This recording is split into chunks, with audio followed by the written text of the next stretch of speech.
हाय दोस्तों, हम आपको कक्षा 11 रसायन विज्ञान आंकिक प्रश्न लेकर के आए हुए हैं। जैसा कि आप जानते हैं, हम इसके पिछले वाले वीडियो में हमने 11 का एक चैप्टर पूरा समाप्त कर दिया है। जैसे कि हम देखते हैं यहाँ पे आंकिक प्रश्नों के बारे में, तो आंकिक प्रश्न में जैसे यहाँ पे क्या दिया है, किसी गैस के बारे में दिया है। वो गैस क्या है? एथेन। क्या दिया है यहाँ पे? एथेन। कह रहा है यहाँ पे एथेन के 3 मोलों में निम्नलिखित की परिकल्पना कीजिए। कह रहा है कि एथेन जो है यहाँ पे C2H6 के 3 मोलों में निम्नलिखित की परिकलन कीजिए या परिकल्पना कीजिए, यानी परिकलन कीजिए। इसमें क्या क्या होंगे उसके बारे में दोस्तों यहाँ पे बताया गया है। तो जैसे हम यहाँ पे क्या क्या पूछ रहा है, इसमें कह रहा है कार्बन परमाणु में मोलों की संख्या, अर्थात जो हमारा एथेन है, एथेन में उपस्थित कार्बन परमाणुओं में मोलों की संख्या जो है उसको पूछ रहा है। दूसरे में क्या दिया रहा है दोस्तों? कह रहा है कि हाइड्रोजन परमाणुओं में मोलों की संख्या, अर्थात हाइड्रोजन परमाणुओं में मोलों की संख्या। आपको यह समझना है कि जो एथेन है, एथेन में उपस्थित जो हाइड्रोजन परमाणु हैं उनमें उपस्थित मोलों की संख्या में हाइड्रोजन के परमाणु का कितना भाग है या उनकी संख्या कितनी है। तो दोस्तों अगला क्या है, तीसरा क्वेश्चन कह रहा है कि एथेन के अणुओं की संख्या, अर्थात एथेन गैस के अणुओं की संख्या कितनी होगी उनके बारे में दोस्तों यहाँ पे पूछ रहा है। तो हम चलते हैं यहाँ पे हम पहले क्वेश्चन की ओर। तो पहला क्वेश्चन हमारा क्या है, हम देखते हैं यहाँ पे पहला क्या कह रहा है, कार्बन परमाणु में मोलों की संख्या। कह रहा है कार्बन परमाणु में मोलों की संख्या, अर्थात एथेन गैस है उसमें उपस्थित कार्बन परमाणु में मोलों की संख्या को ज्ञात करने के लिए कह रहा है या पूछ रहा है। तो जैसे दोस्तों हम यहाँ पे जानते हैं कि एथेन के 1 मोलों में कार्बन, यानी एथेन के 1 मोल में कार्बन के परमाणु कितने हैं? 2। या कार्बन में कितने मोल हैं? 2। तो हम लिखेंगे दोस्तों यहाँ पे चूंकि एथेन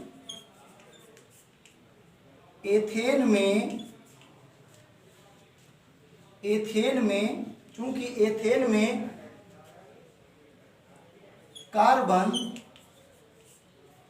कार्बन परमाणुओं के या कार्बन परमाणुओं की मोलों की संख्या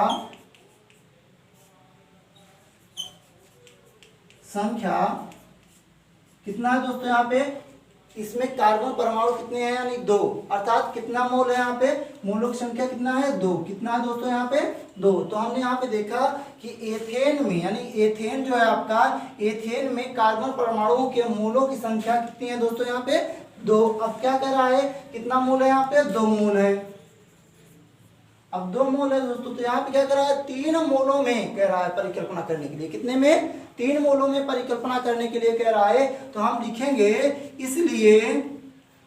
इसलिए एथेन के, अब दोस्तों हम ऐसा भी लिख सकते हैं यहाँ पे, एथेन में कार्बन परमाणुओं या एथेन के 3 मोलों में कार्बन परमाणुओं की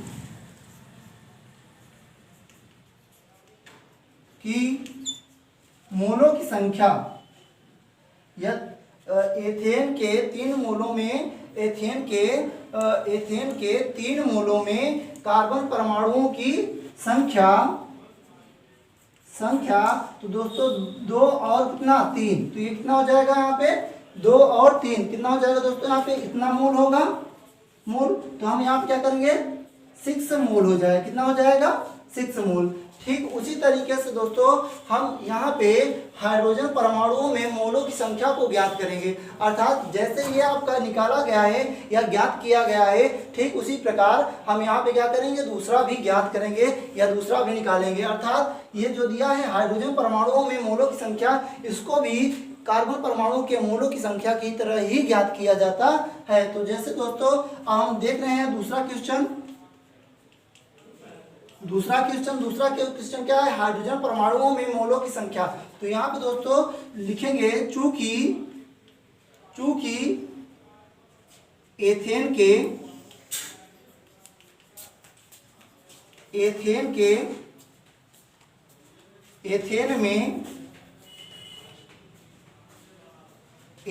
में हाइड्रोजन परमाणुओं की मोलों की संख्या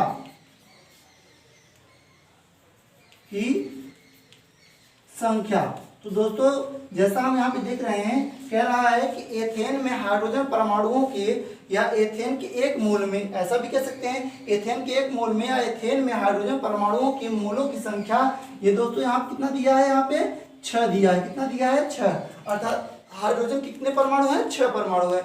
अब इतना 6 मोल दिया है यहाँ पे दोस्तों, 6 मोल दिया है। हम यहाँ पे क्या करेंगे, हम लिखेंगे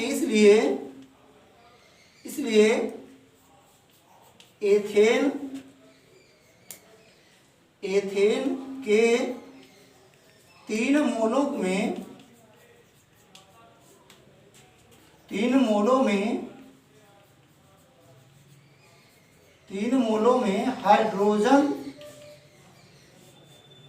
हाइड्रोजन परमाणुओं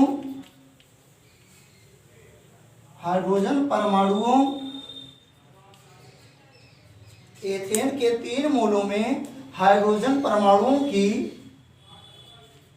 संख्या।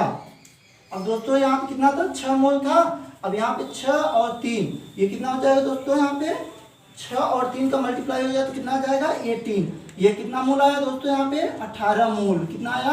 18 मोल। तो दोस्तों हमने यहाँ पे देखा एक क्वेश्चन और दूसरा क्वेश्चन। अभी तीसरा आपका क्या है यहाँ पे दोस्तों? यहाँ पे तीसरा क्या है आपका? बाकी है। तो जैसे दोस्तों अब हम यहाँ पे चलते हैं तीसरा क्वेश्चन। तीसरा क्वेश्चन क्या है यहाँ पे? एथेन के अणुओं की संख्या कह रहा है। एथेन के अणुओं की संख्या अर्थात यहाँ पे कहेंगे एक अणु या एक मोल में एक यहाँ पे दोस्तों लिखेंगे चूंकि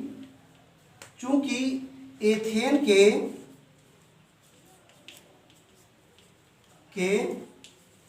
एक अणु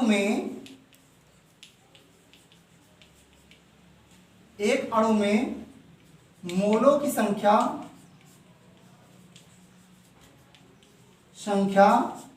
वो दोस्तों क्या है? अवोगाड्रो नियम है। क्या है? अवोगाड्रो नियम। तो वो क्या है? 6.023 इंटू 10⁻23।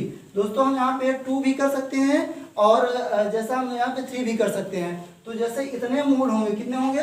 इतने मोल होंगे। तो यह कह सकते हैं यहाँ पे, जैसे कह रहा है कि एथेन के अणुओं की संख्या, तो हमने क्या लिखा यहाँ पे? चूंकि एथेन के एक अणु में मोलों की संख्या इतनी होती है।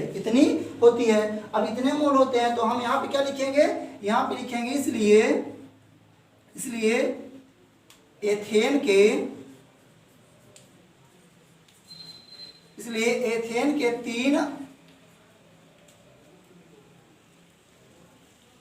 के 3 मोलों में अणुओं की संख्या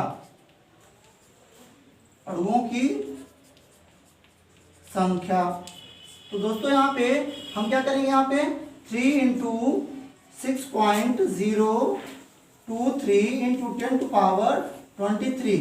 अब दोस्तों यहाँ पे जैसे बताया गया यहाँ पे कि हम इसमें क्या करेंगे? इसका मल्टीप्लाई कर देंगे। तो ये दोस्तों क्या हो जाएगा? यहाँ पे 3 त्रिक का 9, 3 दूनी 6, 3 0 0, 3 6 18। अब दोस्तों जैसे हमने यहाँ पे बताया कि यहाँ पे कितने अंक पे दशमलव था? 3 अंक पे। तो 3 अंक पे हमने कर दिया यहाँ पे। अब इंटू 10 टू पावर कितना है? 23। अब हम दशमलव को 1 अंक तक लाते हैं तो ये क्या हो जाएगा? 1.8069 इंटू 10 टू पावर, ये क्या हो जाएगा दोस्तों? अगर हम इधर ले जाते हैं तो क्या हो जाएगा? बढ़ेगा। तो कहने का मतलब है यहाँ पे, अगर हम दशमलव बिंदु को हम बाईं साइड ले जाते हैं तो घात क्या होता है? यहाँ पे धनात्मक चढ़ेगा।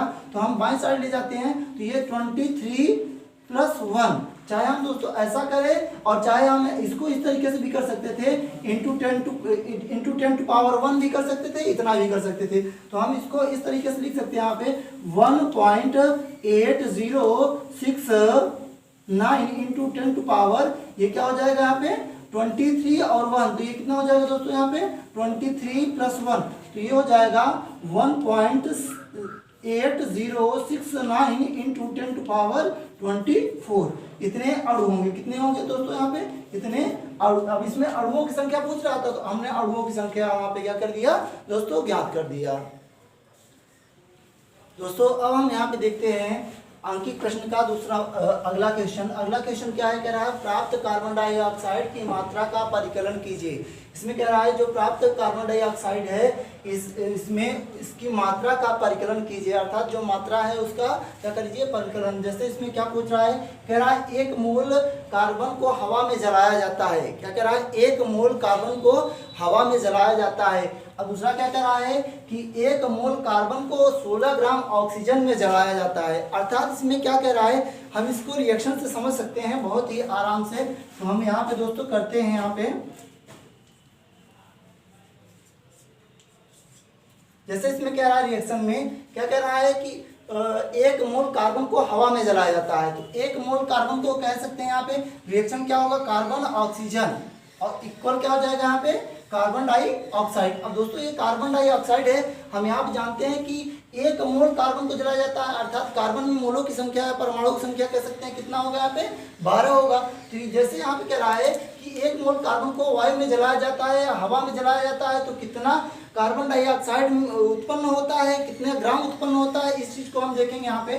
तो यहाँ पे लिखेंगे 12 ग्राम, क्या है यहाँ पे 12 ग्राम कार्बन को, 12 ग्राम कार्बन को या 12 ग्राम कार्बन को वायु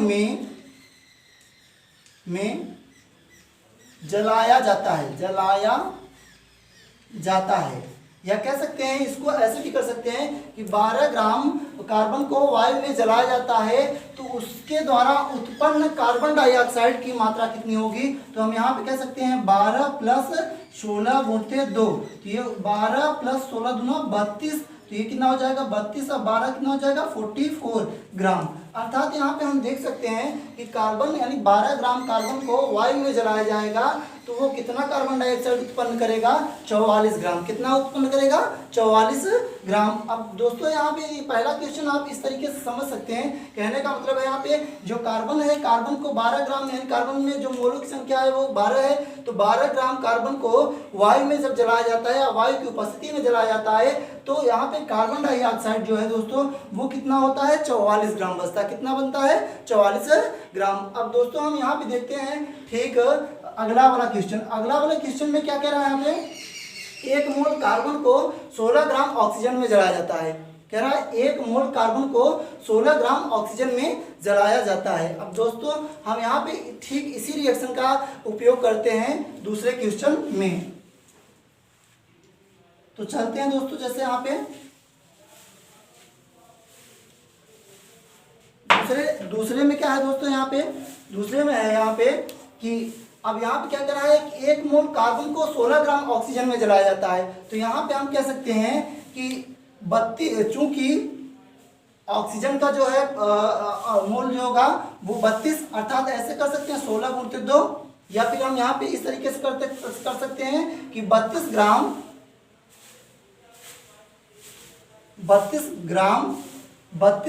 कह रहा है ऑक्सीजन उत्पन्न करता है। 32 ग्राम ऑक्सीजन उत्पन्न करता है या 32 ग्राम ऑक्सीजन उत्पन्न करता है। क्या उत्पन्न करता है? Carbon dioxide. तो कार्बन डाइऑक्साइड में मोलों की संख्या कह सकते हैं यहाँ पे कितना था आपका 44 ग्राम या 44 ग्राम कह सकते हैं। तो यानी कि 44 ग्राम मोलों की संख्या था, तो हम यहाँ पे लिख सकते हैं जी ग्राम। अब दोस्तों हमने क्या देखा कि 32 ग्राम ऑक्सीजन, 32 कहाँ से आया अगर देखा जाए तो 16 × 2 बराबर कितना है 32।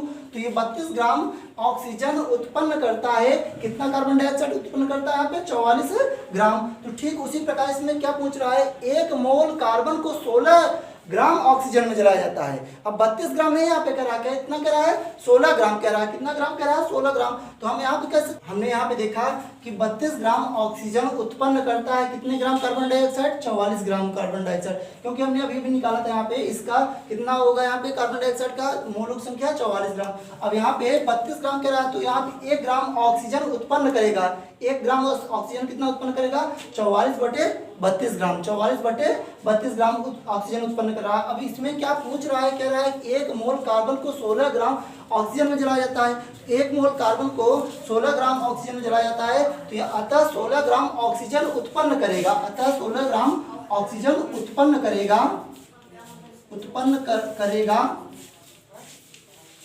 44/32 गुणित 16 ग्राम। अब दोस्तों ये क्या हो जाएगा? कट जाएगा, तो ये कितना आएगा आपका? ये 44/2, तो ये कितना जाएगा? 22 ग्राम। कितना जाएगा यहाँ पे? 22 ग्राम। अर्थात आपका यहाँ पे हमने बताया कि आपको 1 मोल कार्बन को 16 ग्राम ऑक्सीजन में जब जलाया जाएगा तो जस्ट उसका आधा हो जाएगा, अर्थात कार्बन डाइऑक्साइड का आधा हो जाएगा। तो कार्बन डाइऑक्साइड में मोलों की संख्या कितनी थी? 44 थी। तो जब ऑक्सीजन आधा हो रहा है, यहाँ पे 32 के बजाय 16 हो रहा है, तो यहाँ पे कार्बन डाइऑक्साइड भी कितना हो जाएगा? 44 के बजाय 22 हो जाएगा। क्यों? क्योंकि जब ये आधा हो रहा है तो वो भी क्या हो जाएगा? आधा ही उत्पन्न करेगा।